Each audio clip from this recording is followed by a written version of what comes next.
Coach, when you took over this team, did you know that you had the potential?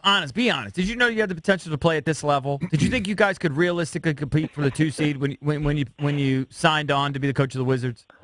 Okay, you want me to be honest? I've been lying to you guys for the last couple of weeks, right? Yes, I want you to be 100% honest.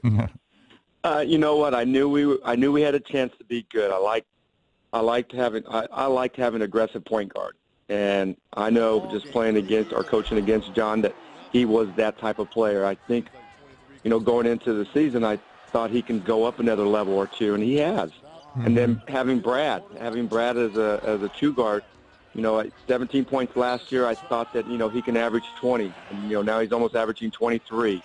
Disappointed that he did not make it the All-Star team, but I think he's going to make one soon. But we're playing well.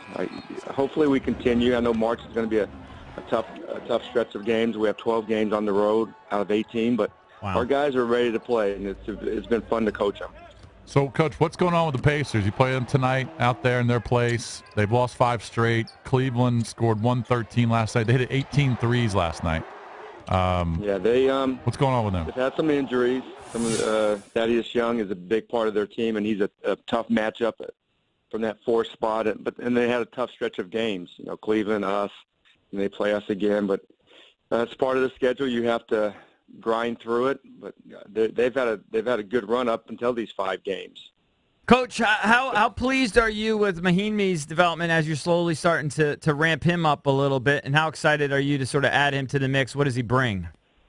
He brings some toughness. He brings some experience. He's a rim protector. He's one of the best in the league. We call it verticality, where a guy is coming 100 miles at the rim, and he just stands straight up and jumps straight up and doesn't get the foul, but blocks them from scoring a bucket. He's really good at that. He's gonna have to knock some of the rust off of his game, and it's rightfully so. He hasn't played a lot of basketball, so I'm getting him like 12 to 14 minutes, maybe tonight. Try to get him to 15 minutes, and then the All-Star break is, it's good for all of us, but it's probably not as good for him because he needs to keep playing and keep practicing. Mm-hmm. But we have him for the long haul, so we're excited to keep putting him into the mix. Coach, I think we asked you this last week, but, Toronto made a deal before the deadline. The deadline's about a week away. They pick up Serge. Certainly helps them. They've been struggling, but that's probably going to help them a lot. I know you don't have control over, trades and stuff like that, but, your bench hasn't given you the production that you'd hoped. You're playing your starters a lot. Your starting 5's legit. But is that something you're thinking about here before the deadline, is adding a piece? You think that that's going to happen? Well, it's definitely something Ernie and I have talked about, and we continue to talk about. It's hard to make trades in this league. There's a lot of rumors every year, this time of the year and the summer and before the draft. Those are all a lot of rumors, but very rarely trades happen. But we're definitely going to look to always make our team better, but I'm comfortable with our group. I know our benches played pretty good last game. It wasn't a good moment in that 4th quarter for them, but we won a lot of games because we have a pretty good teams, and my job is to find a good mix for good production throughout the game.